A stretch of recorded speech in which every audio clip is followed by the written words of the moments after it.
Aujourd'hui, dans les déménageurs de l'extrême. Plonge! On n'y voit vraiment rien. Ça va pas du tout. Un déménagement épique pour sortir un bombardier B-25 du fond d'un lac de Caroline du Sud. Wow!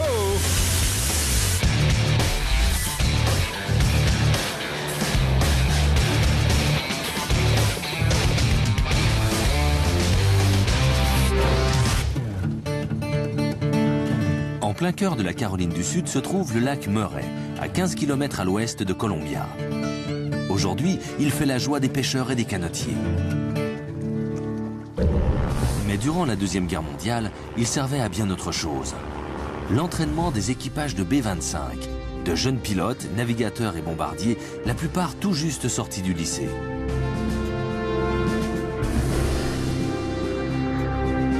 Les bombardiers B-25 comptaient parmi les avions militaires les plus célèbres de la dernière guerre. Ils étaient présents sur toutes les lignes de front. L'île de Lunch, au milieu du lac Murray, a été abondamment utilisée comme cible d'entraînement, si bien qu'on l'appelait l'île des bombes. Le 4 avril 1943, lors d'un entraînement de routine, un B-25 s'écrase dans le lac. On regardait du côté du lac et on a vu deux avions. L'un des deux est parti en direction de Lexington, mais on n'entendait pas l'autre. J'ai regardé et puis tout à coup il y a eu un gros bruit.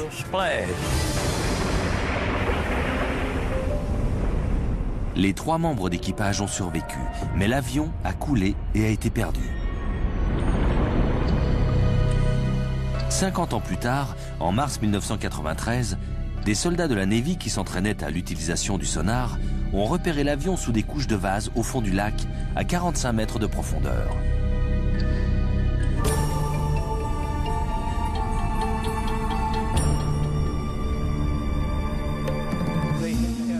Pour Bob Ziegler, natif de Columbia en Caroline du Sud, cette découverte a ranimé une vieille passion de son enfance. J'ai lu un livre sur le lac Murray.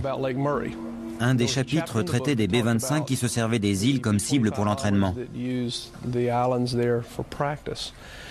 Vers 1989, j'ai décidé de faire une recherche historique pour voir si je pouvais déterminer exactement combien d'avions étaient tombés dans le lac. On a trouvé que 7 accidents aériens avaient eu lieu à cet endroit.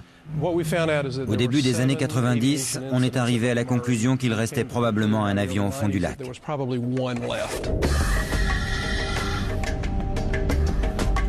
Bob a organisé une série de plongées pour aller inspecter l'avion. À son agréable surprise, il a découvert que ce B-25 était un modèle très rare. Il n'y a que 3 modèles C comme ça dans le monde. C'est un avion très rare. Le B-25C est considéré comme un modèle très amélioré, avec des moteurs plus puissants et plus d'armement que d'ordinaire. On sait que le moteur droit ne s'est éteint qu'en touchant l'eau. Il était en marche au moment de toucher l'eau. Comme l'hélice tournait encore, ça a éteint le moteur tout de suite. Il a tout de suite acheté les droits pour récupérer l'avion dans l'espoir de le remonter et de le donner à un musée. Le plexiglas du nez de l'avion s'est cassé. Et le dessous est probablement bien abîmé. Mais on ne pourra pas le voir tant qu'on ne l'aura pas remonté. C'est plein de boue. Mais les premières plongées ont montré que l'appareil était dans un état remarquable. C'est bien qu'il soit dans de l'eau douce. En plus, il est assez profond à 45 mètres. Il y a peu d'oxygène, donc peu de corrosion. Les plongeurs ne vont pas si loin, donc il n'a pas été vandalisé. Il y a toujours la tourelle dorsale avec 2 mitrailleuses. La peinture est intacte. On voit bien les étoiles sur les ailes et celles sur le fuselage. Le numéro sur la queue est jaune vif et l'étoile est bleue et blanche. Facile à identifier. Déterminé à dégager l'avion de la vase du lac Murray, Bob a fait appel à un expert en la matière, le légendaire Gary Larkins, pour se charger de l'opération. Depuis les années 70, Gary a pris en main la récupération de 68 avions historiques.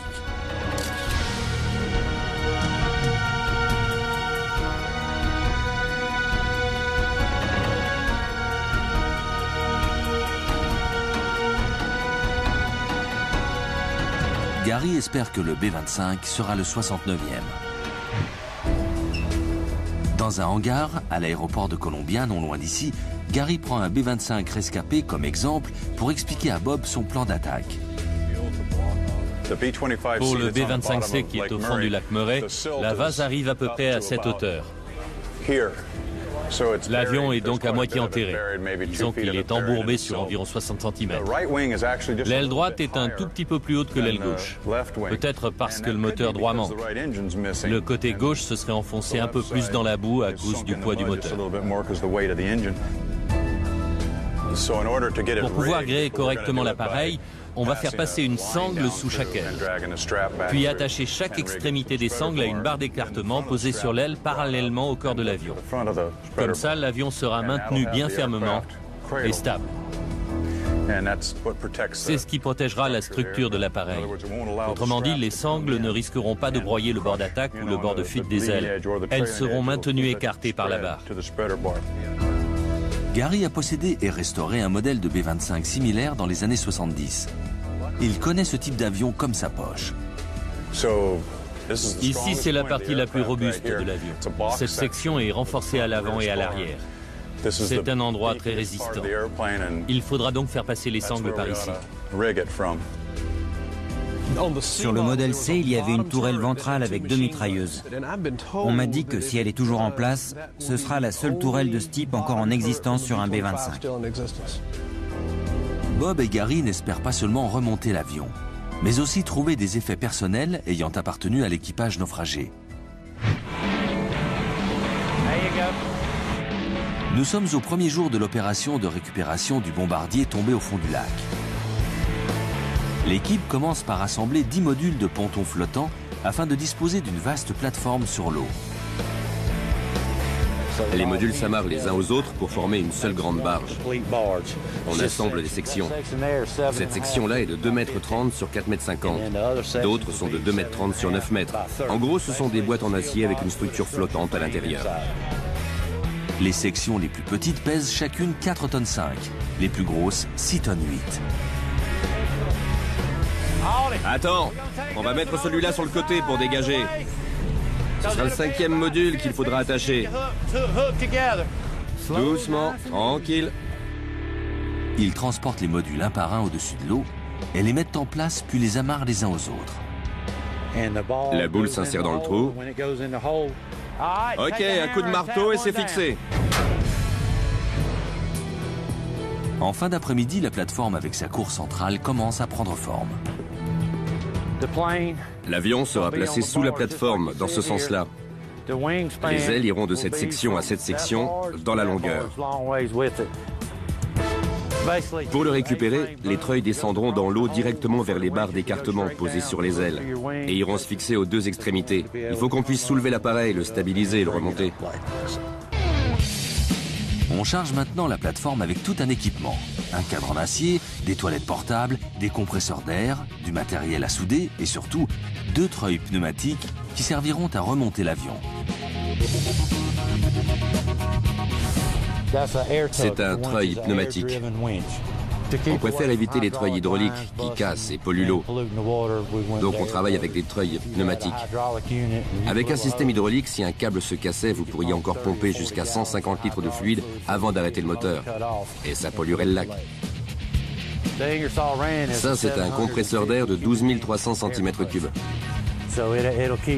Donc il fournira toute la pression nécessaire au treuil pneumatique pour qu'il puisse fonctionner à son maximum.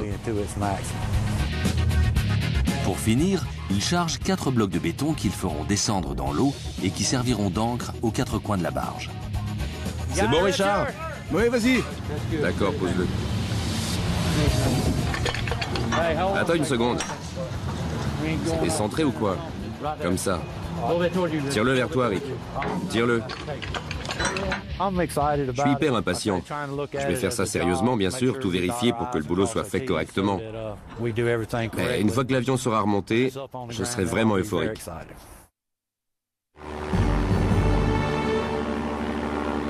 En 1943, l'île des Bombes, en Caroline du Sud, est un endroit idéal pour l'entraînement des soldats inexpérimentés.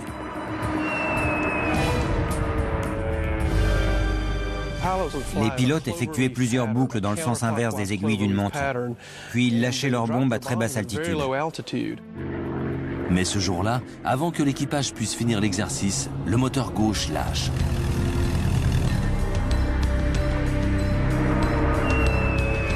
L'équipage largue les bombes et plonge dans le lac. Henry Mascal était le bombardier instructeur à bord de l'avion. Il était surtout inquiet pour le jeune pilote. Il ne fallait pas que le jeune pilote perde sa confiance en lui-même. Donc je n'ai pas arrêté de lui parler, même si on n'avait pas beaucoup de temps. Quand ils ont touché l'eau, le pilote a effectué un très bon amérissage d'urgence. Mais ils sont quand même entrés en contact avec l'eau de façon assez violente. Et j'ai dit, ah mince, on est fichu. L'appareil commence à couler. L'équipage sort par une issue de secours et est récupéré par un pêcheur du coin.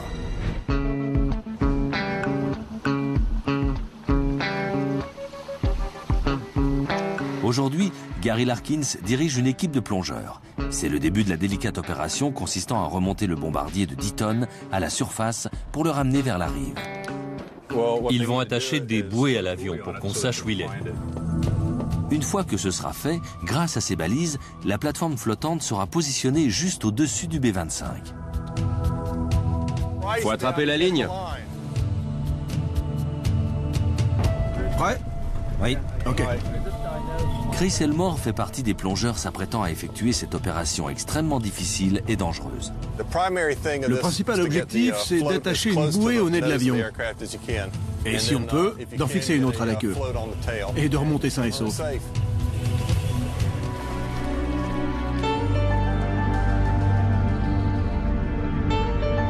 Il faudra 2 minutes aux 3 plongeurs pour descendre les 45 mètres jusqu'à l'hélice de l'épave.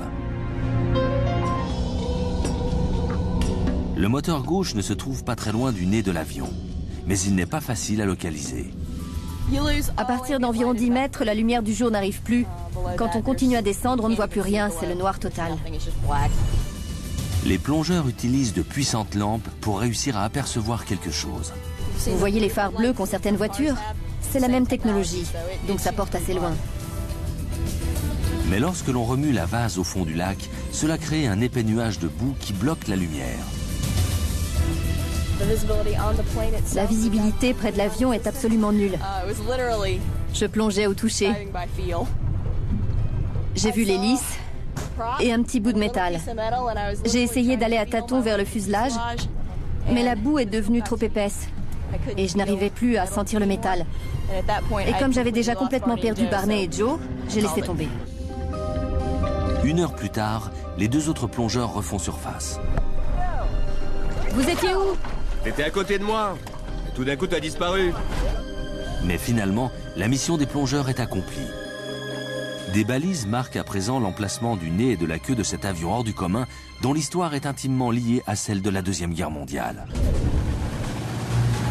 Le B-25 Mitchell a été l'un des meilleurs bombardiers de la guerre. Il a été utilisé sur toutes les lignes de front.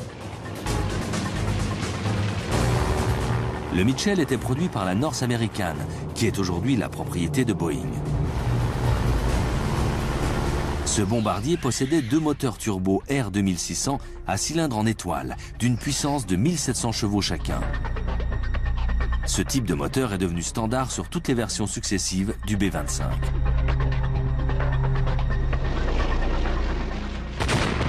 Au cours de la guerre, le modèle C, comme celui qui gît au fond du lac Murray, a été amélioré et équipé de 6 mitrailleuses de calibre 50. Il pouvait transporter 2360 kg de bombes. Pourtant, le B-25 manquait d'efficacité lorsqu'il s'agissait de frapper des navires ennemis depuis une altitude élevée. Le général Kinney, commandant de la 5e Air Force américaine, a eu alors une idée audacieuse, le bombardement par ricochet. Le pilote du B-25 rasait la surface de l'eau. Lorsqu'il arrivait à 300 mètres de la cible, il lâchait sa bombe. Comme une torpille glissant sur l'air, la bombe ricochait sur la surface de l'eau et frappait de plein fouet le navire ennemi. C'était terriblement efficace. Outre cela, le B-25 servait aussi pour le bombardement à moyenne altitude, le mitraillage au sol, le transport, les missions de reconnaissance, les patrouilles anti-sous-marins et l'entraînement. Cet après-midi, la barge arrive et on commence à faire descendre les ancres de béton dans l'eau. Une fois en position, les câbles sont resserrés de façon à ce que la plateforme soit directement au-dessus du B-25. La nouvelle équipe de plongeurs se met à l'eau. Leur mission ? Commencer à gréer l'avion. Les plongeurs vont devoir faire passer 2 sangles sous chacune des ailes. C'est une plongée très technique. On descend jusqu'à 45 mètres, c'est nettement au-delà de la plongée de loisir. À cette profondeur, l'excès d'azote provoque une narcose, l'ivresse des profondeurs, qui vous empêche de réfléchir et ralentit vos mouvements. Pour éviter ça, on va utiliser un mélange gazeux plus faible en azote que l'air normal. Durant 1h30, les plongeurs tentent de faire passer une sangle sous chacune des ailes. Mais la visibilité est si mauvaise que c'est peine perdue. Tout est recouvert par au moins 30 cm de vase. Dès qu'on y touche, en quelques secondes, la visibilité est réduite à quelques centimètres. À certains moments, je ne voyais même pas la lumière que je tenais dans la main. 2 jours durant, les plongeurs descendent et le résultat reste le même. Après 5 tentatives, on n'arrivait toujours pas à trouver l'aile droite. Il n'y a aucune visibilité. Joe et moi, on n'arrête pas de se cogner. On n'y voit vraiment rien du tout. Mais à la fin du 3e jour, les plongeurs rapportent enfin les premières bonnes nouvelles du fond du lac. Viens voir par là, Chris a quelque chose à te dire. J'ai réussi à passer une sangle. C'est pas vrai. Si. Tu me fais marcher. Non. La première sangle est passée et les plongeurs suivants réussissent à la mettre bien en place et à la fixer. L'après-midi, les 2 sangles sont en place sous les 2 ailes. Ces 2 sangles peuvent soulever jusqu'à 27 tonnes. Et l'avion ne devrait pas peser plus de 10 tonnes environ. Donc il ne devrait pas y avoir de problème. On a de la marge. Je ne suis pas contre une bonne nouvelle. Tout le monde sourit. On lui annonce l'autre nouvelle ? Pour fêter ça, l'équipe a préparé un petit test d'entraînement. Voilà la bête.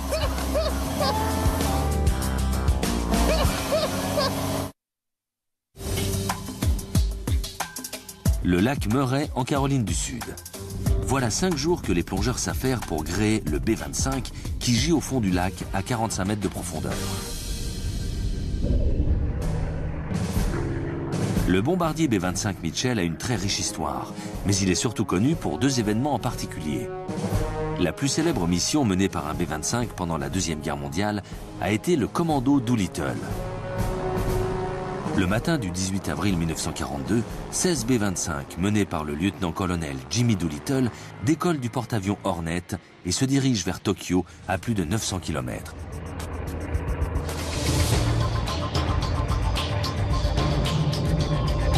À chacun des B-25, on a ajouté 3 réservoirs de carburant supplémentaires. En effet, si le B-25 peut décoller d'un porte-avions, il ne peut pas y atterrir, car la piste est beaucoup trop courte pour un tel appareil. Les avions ont donc besoin du surplus de carburant pour rejoindre leur base en Chine, alliée des États-Unis. Le commando Doolittle prend les Japonais complètement par surprise.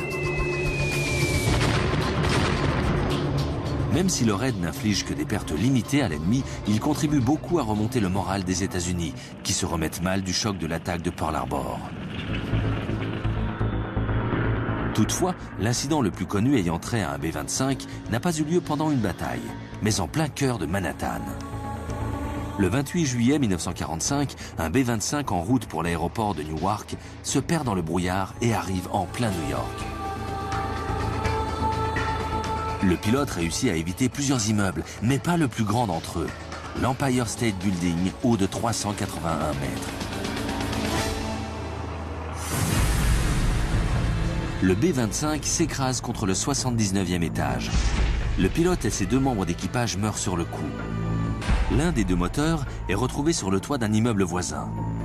L'autre est projeté dans une cage d'ascenseur dans l'Empire State Building et fait une chute de 79 étages jusqu'au sous-sol. L'accident cause la mort de 11 employés et laisse dans la structure du bâtiment un trou de 5 mètres sur 6. Les réparations coûteront un total de 1 million de dollars. La construction robuste de l'Empire State Building, faite d'acier, de briques et de marbre, lui a permis de soutenir le choc. Il faut dire que l'avion, fort heureusement, ne transportait aucune bombe.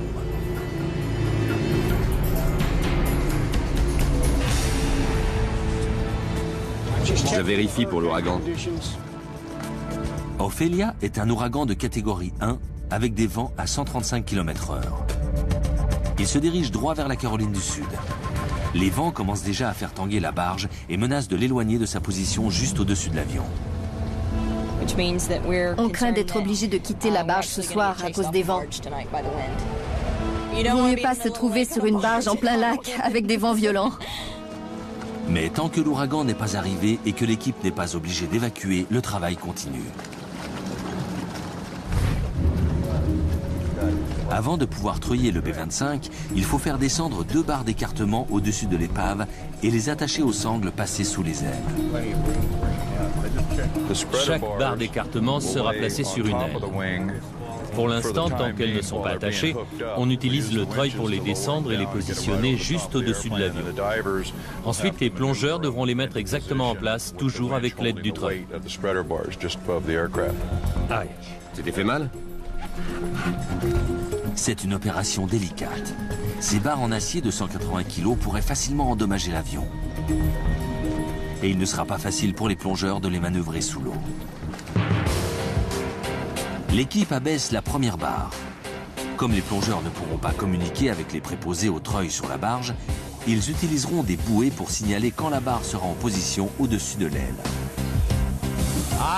Alors si la bouée est verticale, il faut descendre la barre. Si elle est horizontale, c'est que la barre est sur le fuselage. Il faudra juste la faire descendre un peu sur l'aile. Les plongeurs n'ont pas trop de mal à manœuvrer la première barre au-dessus de l'avion. En surface, la bouée est horizontale. La première barre est en place.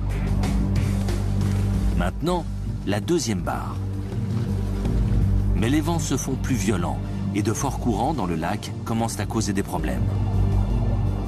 Les vents de l'ouragan commençaient à pousser l'une des ancres vers l'avion, ce qui nous inquiétait. La barre échappe aux plongeurs et va frapper l'avion.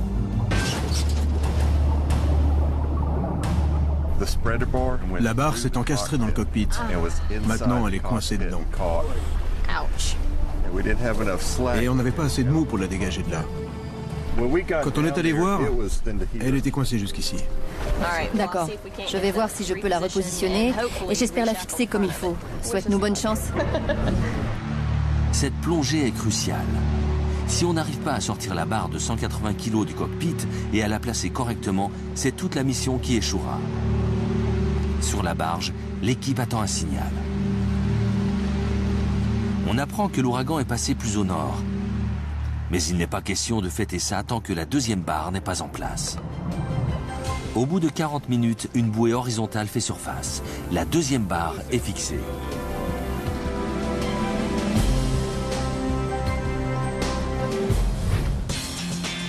Sixième jour.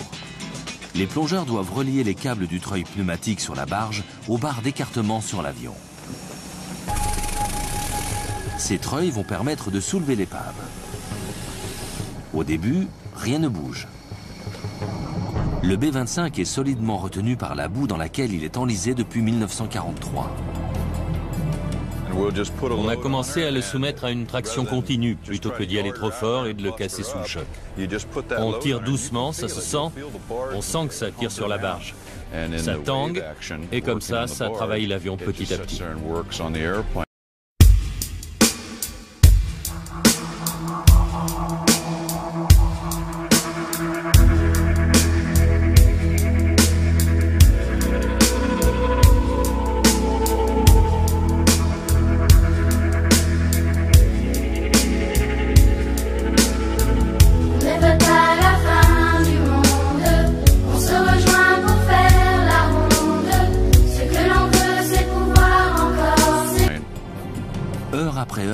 L'équipe attend le signal qui indiquerait que le B-25 s'est libéré de la vase épaisse au fond du lac.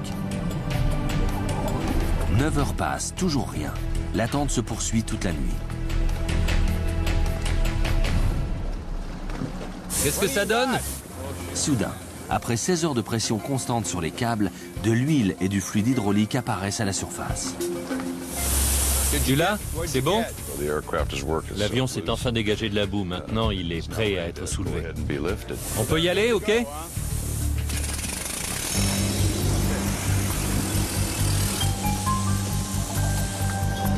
Il est trop dangereux pour les plongeurs d'être dans l'eau tandis qu'on fait remonter le B-25. Si l'un d'eux se trouvait pris dans l'un des câbles ou si une partie de l'avion faisait une embardée, le Triomphe virerait vite à la tragédie. 1,50. 3. 5. Quand l'avion s'est élevé de 5 mètres au-dessus du fond du lac, les plongeurs descendent vérifier l'état des câbles. Si on peut avoir la profondeur pour l'aile gauche et aussi pour l'aile droite, on saura exactement où on en est. L'un des plongeurs est effrayé par ce qu'il entend. Craignant que le B-25 ne se fracasse sous eux, les plongeurs remontent pour signaler que la queue pourrait bien être tordue et sur le point de se briser. L'avion a le nez qui pointe en bas et la queue baissée comme ça. Oui, le nez est incliné comme ça et la queue fait un angle comme ça. C'est en train de craquer. C'est pour ça que j'ai dû remonter vite fait. Je l'entendais craquer et se casser. Ça va pas du tout. C'est bien trop lourd. Il y a énormément de vase sur l'avion. Il y a une vraie montagne dessus. Il faut enlever tout ça. C'est ça qui cause le problème. Ok. En attendant, il faut juste espérer que l'avion va rester entier.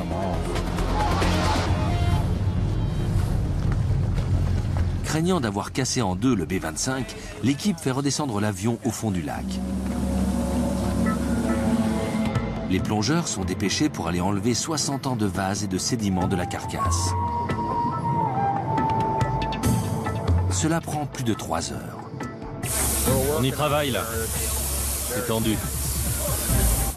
L'équipage est maintenant prêt à remonter l'avion une nouvelle fois. 7, 8, 9. L'avion décolle enfin du fond. On utilise des cordages avec des rubans bleus placés tous les 30 cm en guise de marque. Une corde est attachée au nez de l'avion, une autre à la queue. Ainsi, on est sûr que le fuselage reste horizontal. Ça va être très dangereux si la queue se détache pendant qu'ils tiennent cette corde. Il ne faut pas qu'il l'enroule autour de la main. C'est un moment critique. Si le nez balance vers le haut ou vers le bas, le frottement du bord des ailes sur les sangles pourrait les déchirer et libérer le fuselage de son harnachement. Le B-25 retomberait alors au fond du lac en morceaux. Tout va mal. L'avant est presque 4 mètres plus haut que l'arrière. Gary arrête le treuillage. Il ne bouge pas du tout. J'aime pas ça. C'est ce que je disais. Chez toi, ça n'avance pas et lui, il fait des bonds d'un mètre. C'est pour ça qu'ils sont à 8 mètres et nous à 4,50 mètres. J'aimerais vraiment qu'on envoie quelqu'un voir ce qui se passe et qu'il me le dise. Faut que je sache.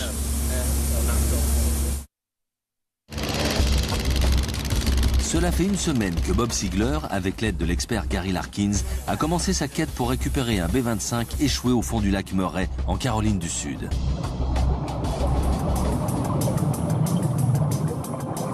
L'avion est maintenant suspendu à 4,50 mètres du fond. Un container. Mais il semble sur le point de se briser en deux. Ça vient de remonter. C'est sans doute le réservoir hydraulique. On devrait pas tarder à savoir. Gary décide d'envoyer 2 de ses plongeurs les plus expérimentés, George Carter et Rafid Touma, inspecter la queue de l'appareil. Plonge! Maintenant! Ok. La vase rend la visibilité très faible. Les plongeurs font l'essentiel du travail au toucher, progressant lentement autour de l'avion, essayant de repérer les dégâts possibles. Le B-25 est littéralement suspendu en équilibre. Gary et son équipe retiennent leur souffle en attendant la remontée des plongeurs. Les sangles sont bien en place. Tout le harnachement a l'air en bon état. Le nez est intact. On peut voir le fuselage en entier jusqu'à la queue. L'avion tient bon. Très bien. Tu mérites un gâteau. Les nouvelles sont très très bonnes. On a 1 mètre de décalage, c'est pas si mal. Les câbles ont tenu. On a découvert que la queue n'est pas de travers, comme on le pensait. C'est juste l'angle de l'avion qui donne cette impression. En effet, l'aile gauche est inclinée vers le bas parce qu'il manque le moteur à l'aile droite. À la tombée de la nuit, l'équipe reprend la lente opération de remontée du B-25. À une vitesse de 3 mètres par heure, sans compter les pauses périodiques pour vérifier que l'avion reste bien horizontal, ils en ont pour toute la nuit.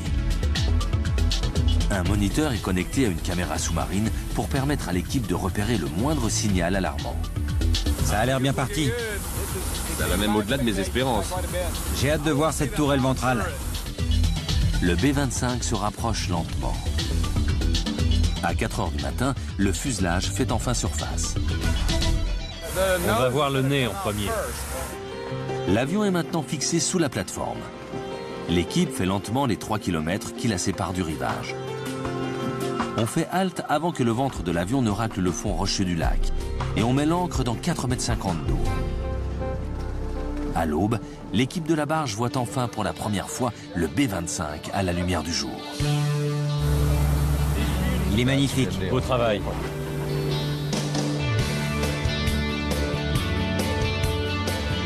Cette opération a été exaltante parce qu'il a fallu attendre 4 heures du matin. Ça a été une longue lutte. On ne peut pas dire « aujourd'hui, on va remonter l'épave ».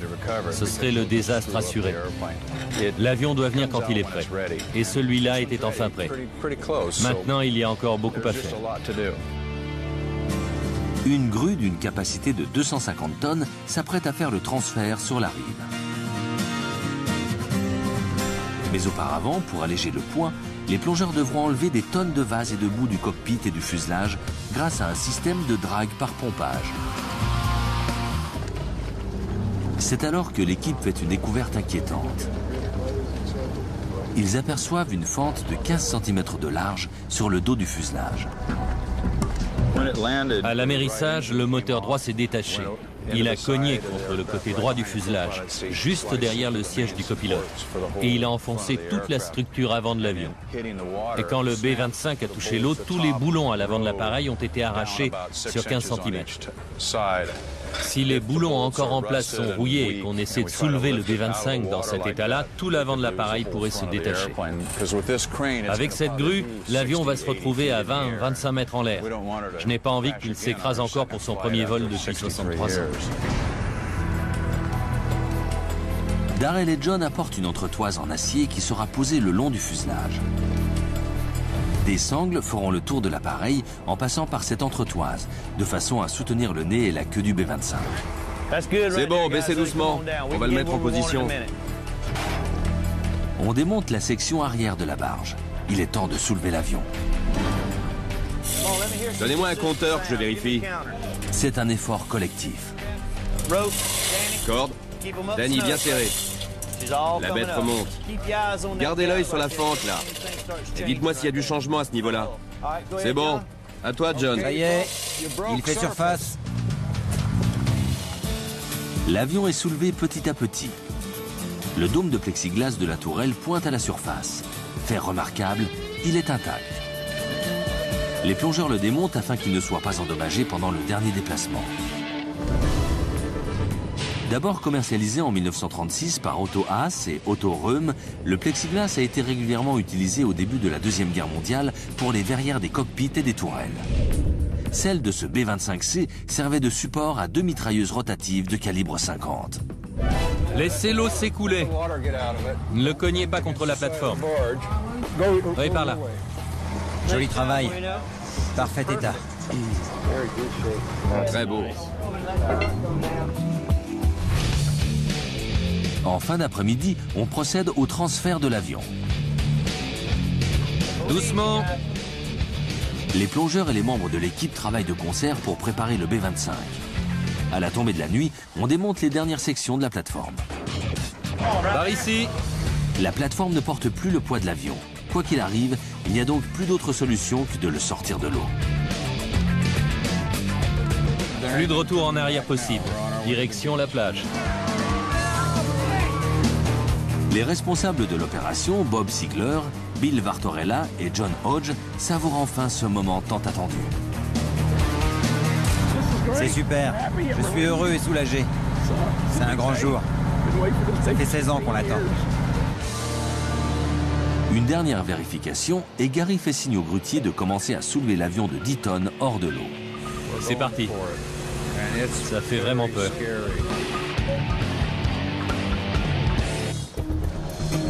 Les ailes fendent la surface du lac et des litres d'eau s'écoulent le long de l'appareil. Gary n'ignore pas que le poids du liquide pourrait briser l'avion. On fait venir un camion aspirateur pour enlever le surplus d'eau.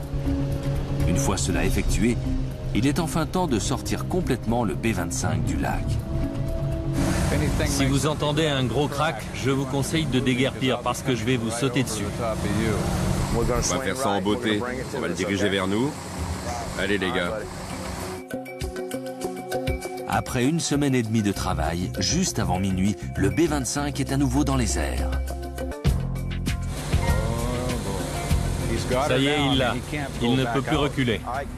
Regardez-moi cette aile. Touchez-moi ça. On va la faire bouger par là.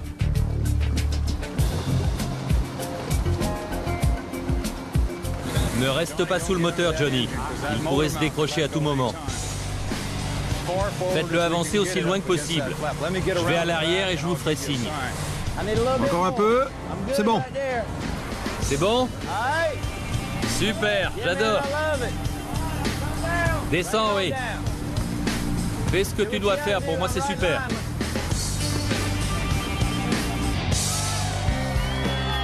Parfait, ça pourrait pas être mieux.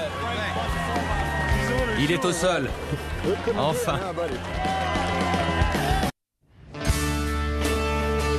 Pour la première fois depuis plus de 60 ans, un modèle très rare de bombardier B-25C, qui s'était écrasé dans le lac Murray, se trouve sur la terre ferme.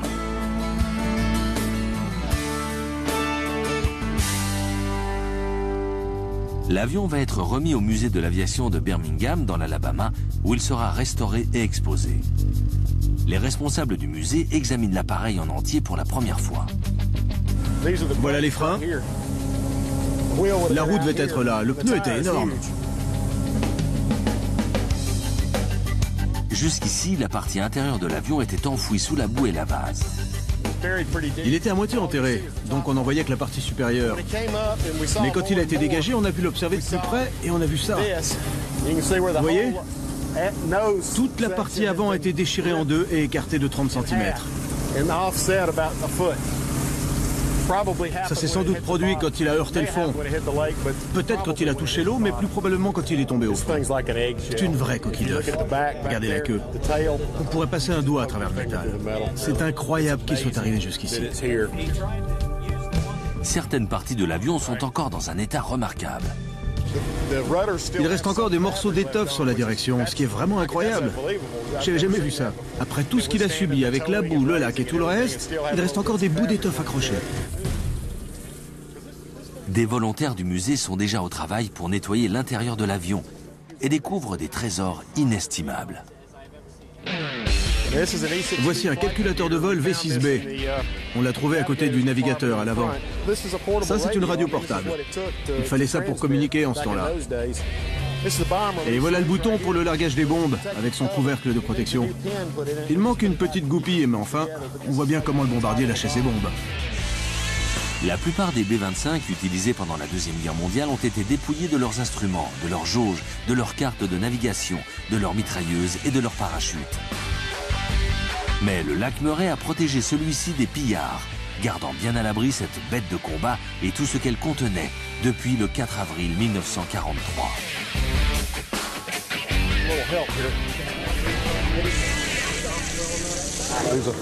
Une mitrailleuse de calibre 30, destinée à la pointe avant de l'appareil, a été trouvée rangée au fond du compartiment ici.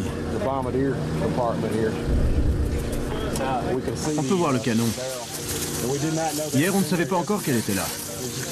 Voilà la gueule de l'arme sous le jet d'eau. Ça, c'était destiné à vérifier l'altitude. Ça servait au bombardier à positionner sa bombe le plus efficacement possible. C'est en très bon état.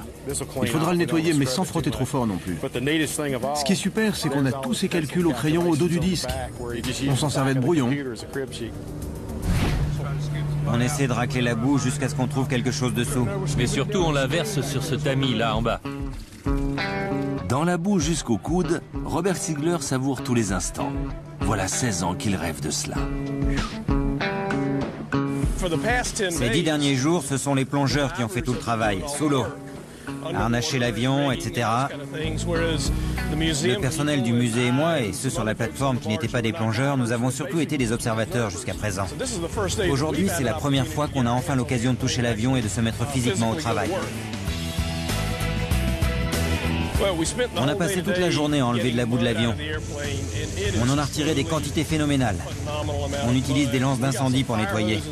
Je crois qu'on a réussi à enlever le plus gros. Une découverte inattendue concerne une tradition qui a commencé pendant la Deuxième Guerre mondiale. La carlingue d'un avion, avant son baptême du feu, était décorée de dessins qui rendaient hommage à une femme, à une petite amie, à une star de cinéma ou à un dessin animé. Betty. Ici on dirait Laney, Irène. Et puis au crayon sur le côté on lit contrôle mauvais. On verra si c'est approprié ou non.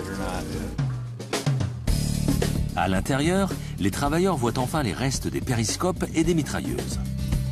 Voici la tourelle ventrale rétractable, que j'attendais depuis longtemps. Elle est encore dissimulée par des sédiments et par la rouille. Mais divers éléments confirment l'existence de la tourelle ventrale, l'une de seulement 4 connues dans le monde. Je ne crois pas que cette tourelle ait jamais servi à abattre un avion ennemi. En fait, c'est presque impossible de toucher un avion de chasse allant à 400 ou 500 km/h avec une petite pièce comme ça. C'était infaisable. Donc on a éliminé ces tourelles. C'était du poids superflu. Autant qu'on le sache, celle-ci était la seule encore en place dans son avion d'origine. C'est un grand moment pour Bob et Gary. L'avion avait son lot de mitrailleuses au complet. Il y avait 4 Browning de calibre 50, 2 en haut et 2 en bas. L'une d'elles est ici. On voit qu'elle est tordue parce qu'elle a cogné le fond. C'est pour ça qu'on voit un canon et pas l'autre. Mais les deux semblent être restés bien solides.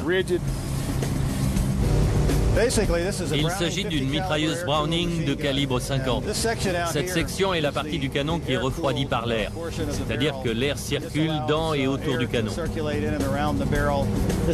Ça fait partie du mécanisme d'alimentation. C'est en bon état, c'est de l'acier inoxydable. En nettoyant le fuselage, il découvre un article personnel appartenant à l'un des membres d'équipage encore en vie. Je crois bien qu'on a retrouvé la visière et la jugulaire du casque du lieutenant Mascal. Excellent. On voit même l'insigne de l'US Army Air Corps. Le cuir a survécu à 62 ans passés sous l'eau. Mais si on le laissait sécher complètement, il se détériorerait vite. Pour le moment, il sera donc stocké dans de l'eau du lac, jusqu'à ce qu'on puisse le conserver comme il convient. Géraldine Mascal avait appris la nouvelle de l'accident avant le retour de son mari. J'ai vu arriver Hank dans la rue sans son casque. Et il était tout bizarre, car il n'avait pas son uniforme. Ça ne se faisait pas, vous comprenez? Pour Bob Sigler, c'est la conclusion de 16 années d'efforts pour récupérer le dernier B-25C intact du fond du lac Murray.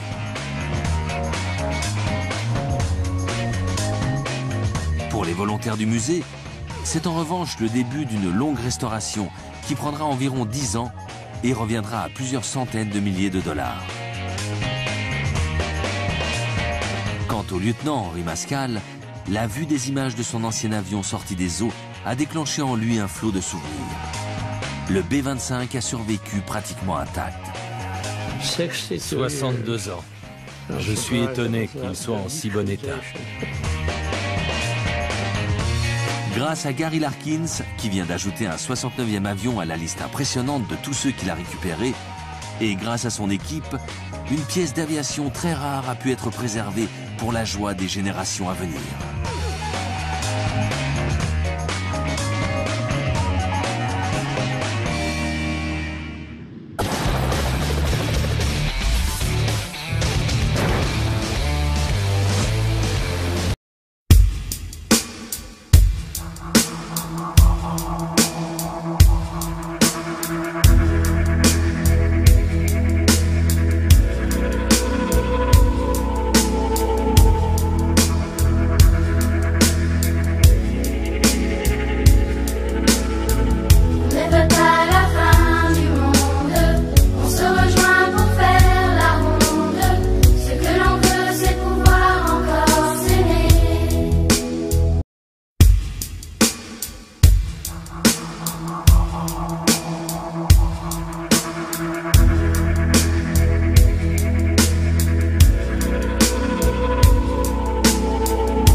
Aujourd'hui, dans les déménageurs de l'extrême. Plonge! On n'y voit vraiment rien. Ça va pas du tout. Un déménagement épique pour sortir un bombardier B-25 du fond d'un lac de Caroline du Sud. Wow!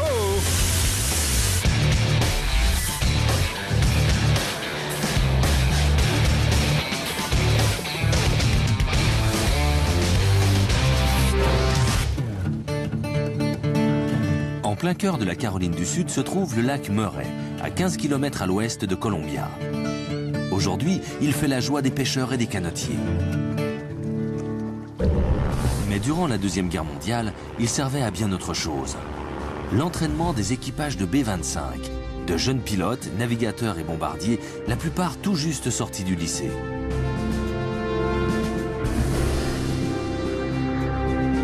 Les bombardiers B-25 comptaient parmi les avions militaires les plus célèbres de la dernière guerre. Ils étaient présents sur toutes les lignes de front. L'île de Lunch, au milieu du lac Murray, a été abondamment utilisée comme cible d'entraînement, si bien qu'on l'appelait l'île des bombes. Le 4 avril 1943, lors d'un entraînement de routine, un B-25 s'écrase dans le lac. On regardait du côté du lac et on a vu deux avions. L'un des deux est parti en direction de Lexington, mais on n'entendait pas l'autre. J'ai regardé, et puis tout à coup, il y a eu un gros bruit.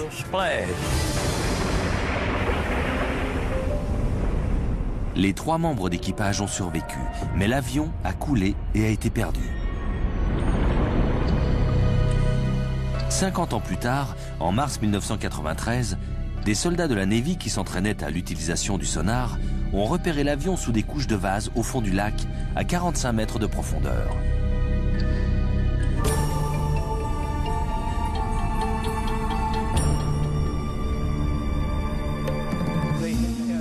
Pour Bob Ziegler, natif de Columbia en Caroline du Sud, cette découverte a ranimé une vieille passion de son enfance. J'ai lu un livre sur le lac Murray.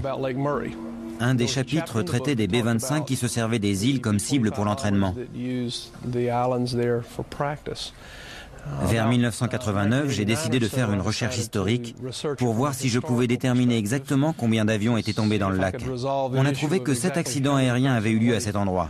Au début des années 90, on est arrivé à la conclusion qu'il restait probablement un avion au fond du lac.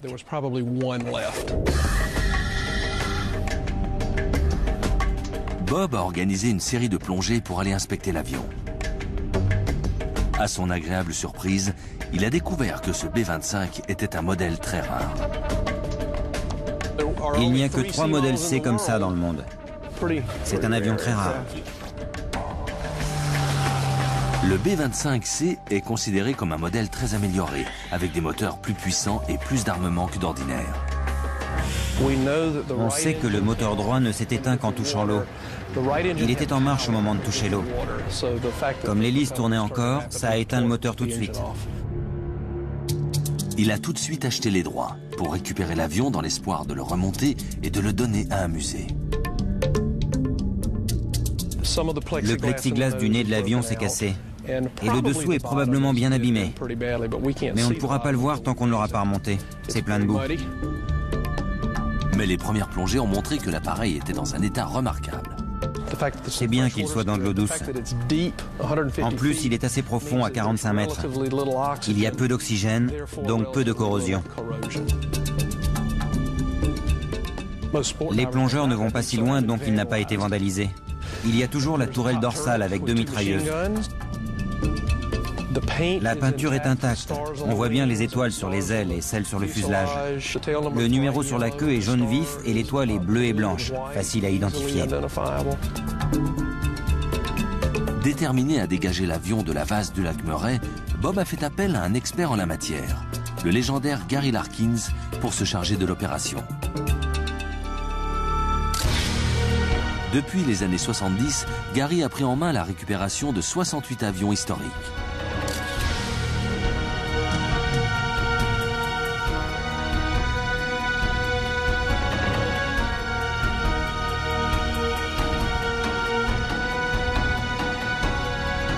Gary espère que le B-25 sera le 69e.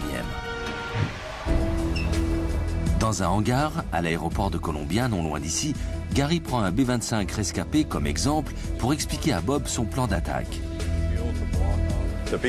Pour le B-25C qui est au fond du lac Murray, la vase arrive à peu près à cette hauteur. L'avion est donc à moitié enterré. Disons qu'il est embourbé sur environ 60 cm. L'aile droite est un tout petit peu plus haute que l'aile gauche. Peut-être parce que le moteur droit manque. Le côté gauche se serait enfoncé un peu plus dans la boue à cause du poids du moteur. Pour pouvoir gréer correctement l'appareil, on va faire passer une sangle sous chaque aile, puis attacher chaque extrémité des sangles à une barre d'écartement posée sur l'aile parallèlement au corps de l'avion. Comme ça, l'avion sera maintenu bien fermement et stable. C'est ce qui protégera la structure de l'appareil. Autrement dit, les sangles ne risqueront pas de broyer le bord d'attaque ou le bord de fuite des ailes. Elles seront maintenues écartées par la barre. Gary a possédé et restauré un modèle de B-25 similaire dans les années 70. Il connaît ce type d'avion comme sa poche. Ici, c'est la partie la plus robuste de l'avion. Cette section est renforcée à l'avant et à l'arrière. C'est un endroit très résistant. Il faudra donc faire passer les sangles par ici. Sur le modèle C, il y avait une tourelle ventrale avec 2 mitrailleuses. On m'a dit que si elle est toujours en place, ce sera la seule tourelle de ce type encore en existence sur un B-25. Bob et Gary n'espèrent pas seulement remonter l'avion, mais aussi trouver des effets personnels ayant appartenu à l'équipage naufragé. Nous sommes au premier jour de l'opération de récupération du bombardier tombé au fond du lac. L'équipe commence par assembler 10 modules de pontons flottants afin de disposer d'une vaste plateforme sur l'eau. Les modules s'amarrent les uns aux autres pour former une seule grande barge. On assemble des sections. Cette section-là est de 2,30 m sur 4,50 m. D'autres sont de 2,30 m sur 9 m. En gros, ce sont des boîtes en acier avec une structure flottante à l'intérieur. Les sections les plus petites pèsent chacune 4,5 tonnes, les plus grosses 6,8 tonnes. Attends, on va mettre celui-là sur le côté pour dégager. Ce sera le 5e module qu'il faudra attacher. Doucement, tranquille. Ils transportent les modules un par un au-dessus de l'eau et les mettent en place puis les amarrent les uns aux autres. La boule s'insère dans le trou. Ok, un coup de marteau et c'est fixé.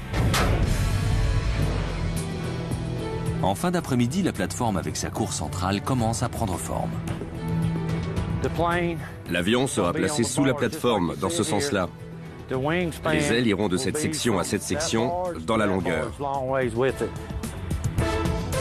Pour le récupérer, les treuils descendront dans l'eau directement vers les barres d'écartement posées sur les ailes et iront se fixer aux 2 extrémités. Il faut qu'on puisse soulever l'appareil, le stabiliser et le remonter.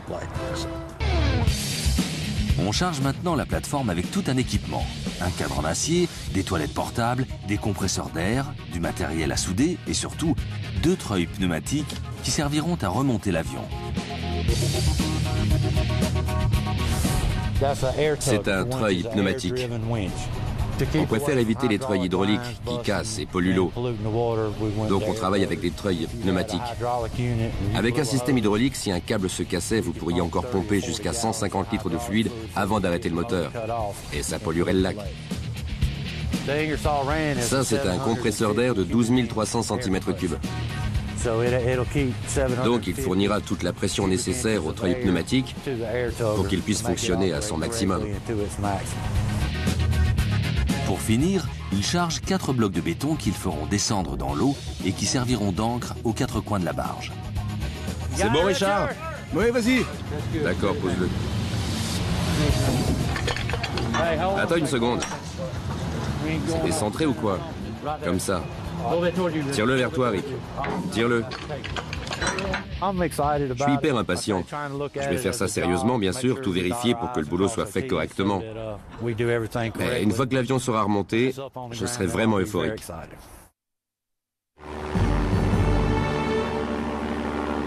En 1943, l'île des Bombes, en Caroline du Sud, est un endroit idéal pour l'entraînement des soldats inexpérimentés.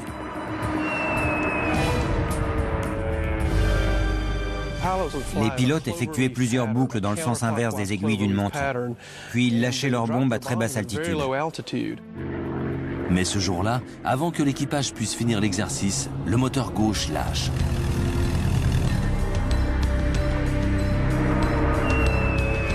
L'équipage largue les bombes et plonge dans le lac. Henry Maskell était le bombardier instructeur à bord de l'avion. Il était surtout inquiet pour le jeune pilote. Il ne fallait pas que le jeune pilote perde sa confiance en lui-même. Donc je n'ai pas arrêté de lui parler, même si on n'avait pas beaucoup de temps. Quand ils ont touché l'eau, le pilote a effectué un très bon amérissage d'urgence. Mais ils sont quand même entrés en contact avec l'eau de façon assez violente. Et j'ai dit, ah mince, on est fichu. L'appareil commence à couler. L'équipage sort par une issue de secours et est récupéré par un pêcheur du coin.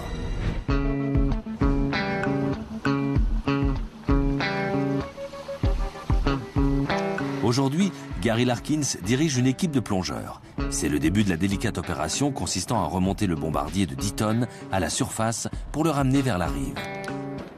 Ils vont attacher des bouées à l'avion pour qu'on sache où il est. Une fois que ce sera fait, grâce à ces balises, la plateforme flottante sera positionnée juste au-dessus du B-25. Faut attraper la ligne. Prêt? Oui. Ok. Chris Elmore fait partie des plongeurs s'apprêtant à effectuer cette opération extrêmement difficile et dangereuse. Le principal objectif, c'est d'attacher une bouée au nez de l'avion. Et si on peut, d'en fixer une autre à la queue. Et de remonter sain et sauf.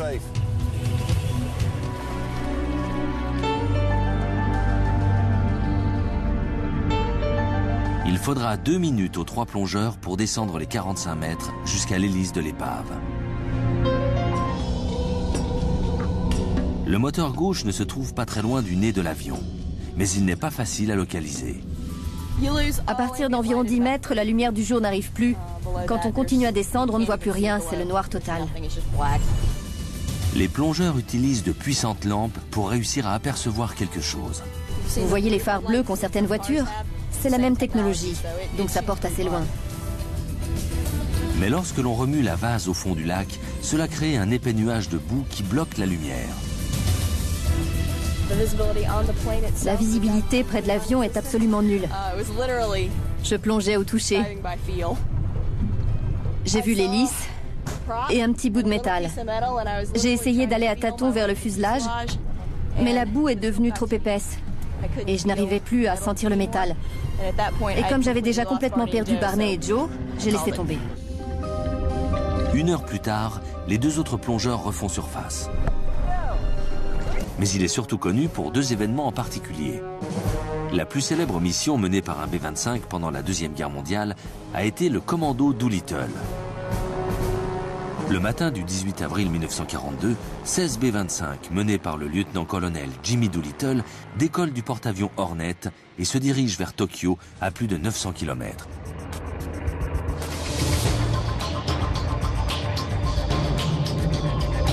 À chacun des B-25, on a ajouté 3 réservoirs de carburant supplémentaires.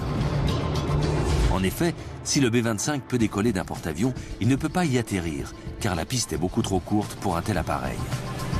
Les avions ont donc besoin du surplus de carburant pour rejoindre leur base en Chine, alliée des États-Unis. Le commando Doolittle prend les Japonais complètement par surprise. Même si le raid n'inflige que des pertes limitées à l'ennemi, il contribue beaucoup à remonter le moral des États-Unis, qui se remettent mal du choc de l'attaque de Pearl Harbor. Toutefois, l'incident le plus connu ayant trait à un B-25 n'a pas eu lieu pendant une bataille, mais en plein cœur de Manhattan. Le 28 juillet 1945, un B-25 en route pour l'aéroport de Newark se perd dans le brouillard et arrive en plein New York.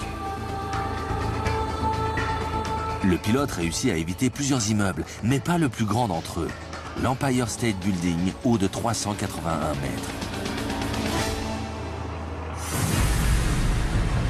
Le B-25 s'écrase contre le 79e étage. Le pilote et ses 2 membres d'équipage meurent sur le coup. L'un des deux moteurs est retrouvé sur le toit d'un immeuble voisin. L'autre est projeté dans une cage d'ascenseur dans l'Empire State Building et fait une chute de 79 étages jusqu'au sous-sol. L'accident cause la mort de 11 employés et laisse dans la structure du bâtiment un trou de 5 mètres sur 6. Les réparations coûteront un total de $1 million. La construction robuste de l'Empire State Building, faite d'acier, de briques et de marbre, lui a permis de soutenir le choc. Il faut dire que l'avion, fort heureusement, ne transportait aucune bombe.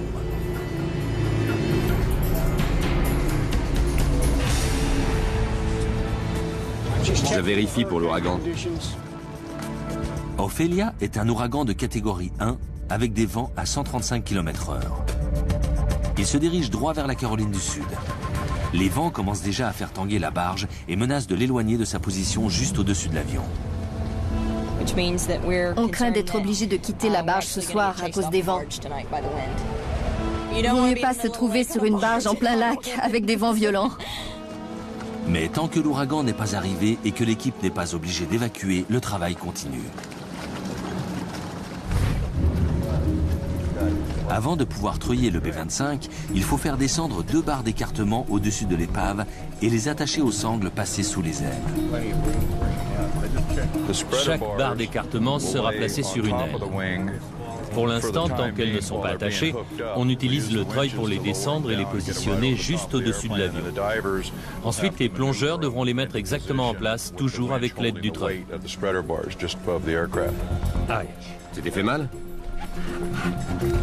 C'est une opération délicate. Ces barres en acier de 180 kg pourraient facilement endommager l'avion. Et il ne sera pas facile pour les plongeurs de les manœuvrer sous l'eau. L'équipe abaisse la première barre. Comme les plongeurs ne pourront pas communiquer avec les préposés au treuil sur la barge, ils utiliseront des bouées pour signaler quand la barre sera en position au-dessus de l'aile.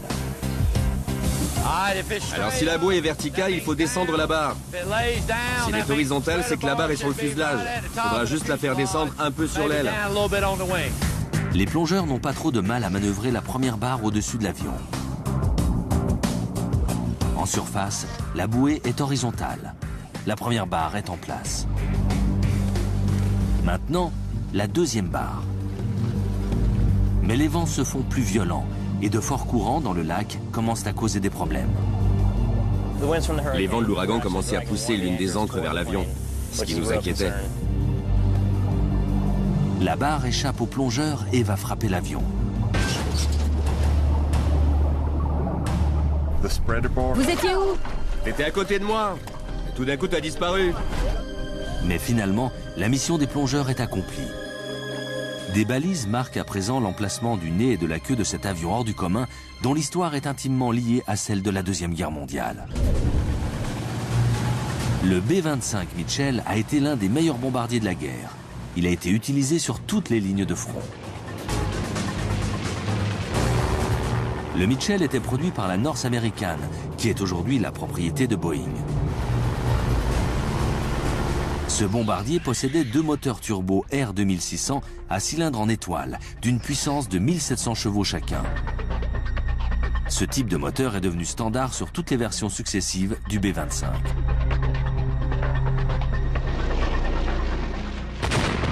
Au cours de la guerre, le modèle C, comme celui qui gît au fond du lac Murray, a été amélioré et équipé de 6 mitrailleuses de calibre 50. Il pouvait transporter 2360 kg de bombes. Pourtant, le B-25 manquait d'efficacité lorsqu'il s'agissait de frapper des navires ennemis depuis une altitude élevée. Le général Kinney, commandant de la 5e Air Force américaine, a eu alors une idée audacieuse, le bombardement par ricochet. Le pilote du B-25 rasait la surface de l'eau. Lorsqu'il arrivait à 300 mètres de la cible, il lâchait sa bombe. Comme une torpille glissant sur l'air, la bombe ricochait sur la surface de l'eau et frappait de plein fouet le navire ennemi. C'était terriblement efficace. Outre cela, le B-25 servait aussi pour le bombardement à moyenne altitude, le mitraillage au sol, le transport, les missions de reconnaissance, les patrouilles anti-sous-marins et l'entraînement. Cet après-midi, la barge arrive et on commence à faire descendre les ancres de béton dans l'eau. Une fois en position, les câbles sont resserrés de façon à ce que la plateforme soit directement au-dessus du B-25. La nouvelle équipe de plongeurs se met à l'eau. Leur mission ? Commencer à gréer l'avion. Les plongeurs vont devoir faire passer 2 sangles sous chacune des ailes. C'est une plongée très technique. On descend jusqu'à 45 mètres, c'est nettement au-delà de la plongée de loisir. À cette profondeur, l'excès d'azote provoque une narcose, l'ivresse des profondeurs, qui vous empêche de réfléchir et ralentit vos mouvements. Pour éviter ça, on va utiliser un mélange gazeux plus faible en azote que l'air normal. Durant 1h30, les plongeurs tentent de faire passer une sangle sous chacune des ailes. Mais la visibilité est si mauvaise que c'est peine perdue. Tout est recouvert par au moins 30 cm de vase. Dès qu'on y touche, en quelques secondes, la visibilité est réduite à quelques centimètres. À certains moments, je ne voyais même pas la lumière que je tenais dans la main. 2 jours durant, les plongeurs descendent et le résultat reste le même. Après 5 tentatives, on n'arrivait toujours pas à trouver l'aile droite. Il n'y a aucune visibilité. Joe et moi, on n'arrête pas de se cogner. On n'y voit vraiment rien du tout. Mais à la fin du 3e jour, les plongeurs rapportent enfin les premières bonnes nouvelles du fond du lac. Viens voir par là. Chris a quelque chose à te dire. J'ai réussi à passer une sangle. C'est pas vrai. Tu me fais marcher. Non. La première sangle est passée et les plongeurs suivants réussissent à la mettre bien en place et à la fixer. L'après-midi, les 2 sangles sont en place sous les 2 ailes. Ces 2 sangles peuvent soulever jusqu'à 27 tonnes. Et l'avion ne devrait pas peser plus de 10 tonnes environ. Donc il ne devrait pas y avoir de problème. On a de la marge. Je ne suis pas contre une bonne nouvelle. Tout le monde sourit. On lui annonce l'autre nouvelle? Pour fêter ça, l'équipe a préparé un petit test d'entraînement. Voilà la bête.